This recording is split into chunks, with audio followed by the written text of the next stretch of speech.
Assalamualaikum warahmatullahi wabarakatuh. Perkenalkan, saya Melio Landari dengan NIM 2522147 dari kelas PTE K2D. Pada kali ini, saya akan menjelaskan tentang cache memori. Jadi segini aja teman-teman batasan-batasan cakupan materi yang akan dibahas. Dimulai dari penjelasan dikit-dikit mengenai sistem kerja memori yang mencakup karakteristik dan hierarki memori. Lalu penjelasan awal cache principles dan masuk ke elemen-elemen cache design, diantaranya pengalamatan cache, ukuran cache, pemetaan cache, replacement algorithm, write policy, ukuran blok, dan jumlah cache.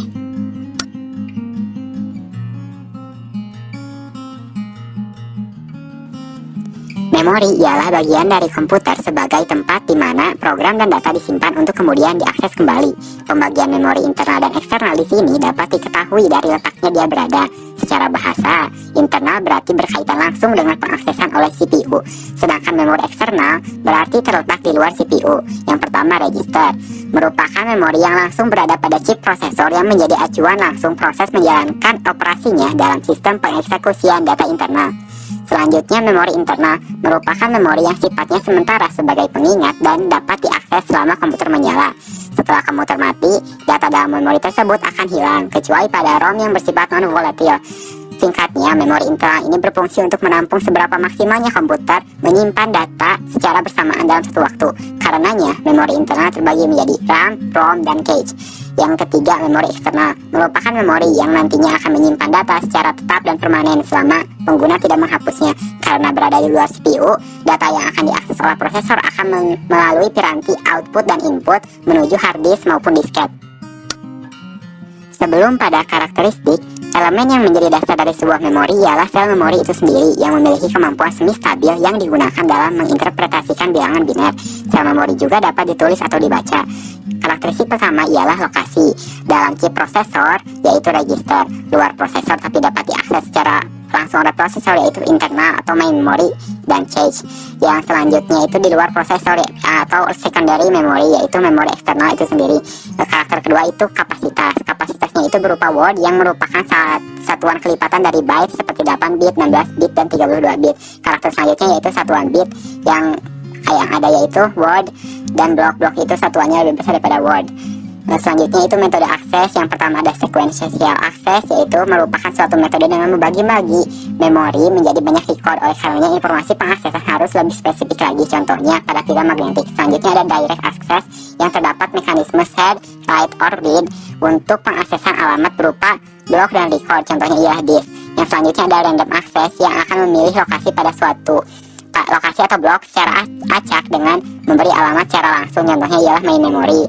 Selanjutnya itu associative access yang menetapkan lokasi data berdasarkan kapasitas, sehingga proses pencarian data berpacu pada suatu isinya karena prosesnya berupa pembandingan alamat bit, contohnya ialah cache. Karakteristik selanjutnya yaitu kinerja. Kinerja terbagi menjadi tiga. Yang pertama access time yang merupakan durasi waktu untuk pengoperasian data. Selanjutnya memory cycle time yang merupakan konsep penambahan access time dengan durasi waktu proses lenyapnya transients pada saluran sinyal. Selanjutnya itu transfer rate yang merupakan kecepatan pengiriman antar unit komputer memori. Selanjutnya itu tipe fisik. Tipe fisik itu ada dua, semikonduktor dan magnetik. Semikonduktor itu menggunakan teknologi VLSI, yang magnetik menggunakan permukaan magnetik, contohnya disk dan pita magnetik.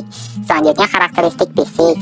Pertama ada volatile, yaitu data akan hilang ketika komputer tidak ada listrik, contohnya itu memori dengan permukaan magnetik.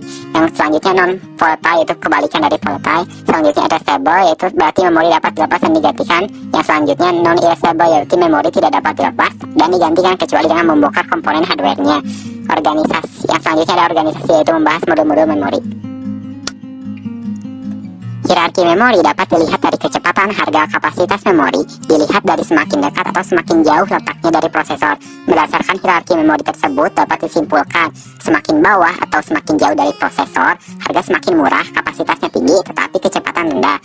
Sebaliknya, semakin atas atau dekat dengan prosesor, harganya akan semakin mahal, kapasitasnya semakin rendah tetapi kecepatannya sangat tinggi.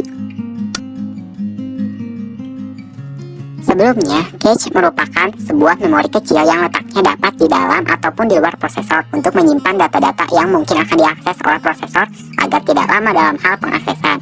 Jadi, setiap pengaksesan data, prosesor akan mengecek terlebih dahulu apakah terdapat salinan pada cache atau tidak. Jika belum ada, prosesor akan melanjutkan mencari hingga pada RAM. Selanjutnya, hasil dari data yang ditemukan di RAM akan disalurkan ke CPU dan menyalinnya juga ke cache. Memori cache itu kan diusahakan untuk dibuat seideal mungkin, yaitu memberikan kecepatannya maksimal dengan harga yang relatif terjangkau serta berkapasitas besar. Hal tersebut akan sudah ditemukan mengingat berawalan dengan konsep hierarki komputer. Data cache sendiri ada yang di antara Virtual Memory Management Unit atau VMM dengan prosesor, dan ada yang di antara VMM dengan RAM sebagai main memory. Yang pertama itu logical cache, yaitu virtual, yang menggunakan virtual address untuk penyimpanan sebuah data. Selanjutnya itu ada cycle cache, yang menggunakan cycle address untuk menyimpan sebuah data. Selanjutnya ada cache size. Permasalahan utama dari memory cache ialah harga yang relatif mahal karena letaknya dekat dengan prosesor dan mempunyai speed yang sangat cepat seiring dengan tipe cache-nya, yaitu 50 hingga 100 nanodetik atau setara dengan 5 hingga 10 kali lipat dari speed memori utama. Karena kecepatannya yang relatif tinggi, kapasitas cache hanya berkisar 1 sampai 128 KB saja. Selanjutnya itu tentang line size. Ketika suatu data disalin dan diletakkan pada suatu blok di cache, data-data sekitarnya ikut diambil dan diletakkan. Lalu penambahan ukuran blok akan terjadi dan menyebabkan rasio hit meningkat berdasarkan prinsip preference, dan akan lebih banyak data yang akan diambil dan diletakkan pada cache. Namun jika jumlah data yang terlalu sedikit dibawa pada suatu blok, kemungkinan data yang diakses minim oleh prosesor jika langsung mencari pada cache. Hal tersebut akan menurunkan rasio hit sehingga prosesor akan lebih banyak mencari hingga ke memori utama. Jadi dapat disimpulkan bahwa semakin besar data yang ditransfer, maka semakin kecil ukuran blok yang akan tersedia. Yang kedua, kecilnya ukuran data yang ditransfer ke cache menyebabkan prosesor tidak menemukan data yang dimaksud pada cache.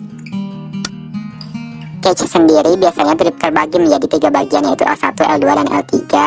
Cache yang terletak pada sebuah chip prosesor dinamakan on-chip cache. Yang selanjutnya terdapat cache 1, sedangkan L2 dan L3 cache terletak di luar prosesor. Yang selanjutnya disebut dengan off-chip cache. Oleh karena itu, untuk mengakses cache secara eksternal perlu digunakan sebuah sistem bus. Pemetaan merupakan suatu teknik menempatkan data pada blok-blok tertentu. Karena kapasitas memori yang relatif kecil, saluran pemetaan pun lebih kecil dan sederhana jika dibandingkan dengan sistem pemetaan blok memori utama.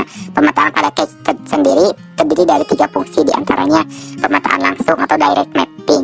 Pemetaan ini merupakan suatu teknik dengan cara memetakan blok memori dari data yang ingin diambil pada satu saluran cache saja.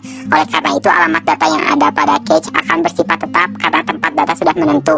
Namun, direct mapping ini menyebabkan hit rasio rendah karena blok data pada memori cache bersifat tetap yang mengakibatkan sering terjadinya transfer data dari atau ke cache. Hit rasio sendiri merupakan rasio dari ditemukannya data pada cache dengan jumlah pengaksesan pada cache. Yang selanjutnya pemetaan asosiatif. Teknik pemetaan yang lebih fleksibel ini sehingga memungkinkan untuk peletakan data secara sembarang pada saluran cache.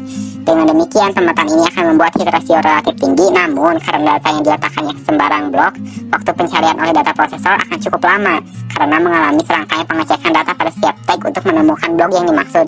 Seperti pada cache 8KB yang akan membutuhkan 1024 x 17 bit random block. Teknik yang ketiga yaitu pemetaan asosiatif SAP, yang merupakan teknik penggabungan antara direct dan associative mapping karena mengadopsi kelebihan masing-masing teknik pemetaan tersebut dengan cara membagi cache ke sejumlah set yang di dalamnya terdapat beberapa line. Alhasil, setiap blok lebih fleksibel dengan data menempati beberapa line, dan sistem bus antara cache dengan main memory akan lebih sederhana karena jumlah tag yang terbilang sedikit. Selanjutnya ada replacement algorithm, yang merupakan suatu pergantian blok ketika ada blok baru yang ingin memetakan suatu data.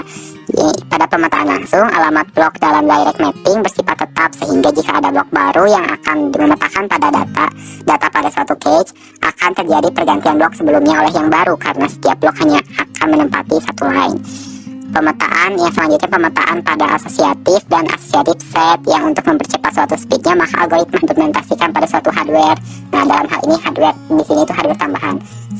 Ya, ada 4 teknik. Yang pertama ada LRU atau least recently used, dengan cara mengganti suatu blok terdahulu yang sudah tidak berkaitan data-datanya.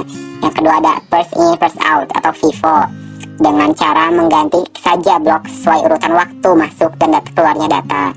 Yang selanjutnya ada least frequently used atau LFU, yang dengan menggantikan suatu blok yang ternyata memiliki hit ratio yang kecil. Yang selanjutnya ada random, yaitu dengan cara mengganti line secara acak. Bahkan data yang diakses oleh prosesor terhadap memori utama akan disalin dan disimpan pada cache. Kemudian data pada memori utama dapat dengan mudah diperbarui dan diakses melalui modul input atau output yang menyebabkan data tidak sinkron lagi antara memori utama dengan pada cache. Hal demikian selanjutnya akan menyebabkan ketidakvalidan sebuah data. Oleh karena itu terdapat aturan penulisan yang agar menyelesaikan masalah ini. Yang pertama itu pada write through. Write through itu merupakan suatu teknik penulisan langsung pada kedua data, yaitu pada main memory dan pada cache secara bersamaan agar selalu valid. Namun karena ditulis secara bersamaan, maka mungkin akan terjadi suatu crash berupa hang. Selanjutnya itu ada write back. Pada write back ini merupakan yaitu pada tulisnya itu pada cache saja supaya gangguan crash tidak terjadi. Lalu ketika terjadi sebuah pergantian nama pada blok cache, maka penulisan pada main memory pun harus segera dilakukan. Namun hal ini menyebabkan suatu ketidakvalidan beresiko tinggi karena terdapat jeda waktu. Selanjutnya itu karena berdasarkan teknik di atas itu kan masih belum sinkron, ya masih belum ada kepastian, maka dapat dilakukan hal-hal sebagai berikut, yaitu bus watching with write through, yang merupakan teknik write through pada setiap sistem bus sehingga akan mengontrol setiap terjadinya perubahan operasi tulis. Jadi setiap adanya deteksi penulisan operasi data, cache controller akan melaporkan dan memvalidisasi data tersebut dari memori ke cache dan sebaliknya. Yang selanjutnya itu ada hardware transparency, yaitu merupakan suatu penambahan hardware untuk mendeteksi adanya operasi penulisan pada data yang akan mengecek dan memvalidasinya secara otomatis pada seluruh cache. Sekian penjelasan dari saya. Jika ada kesalahan, saya mohon maaf. Jangan lupa like, share, komen, dan subscribe-nya. Terima kasih, bye-bye.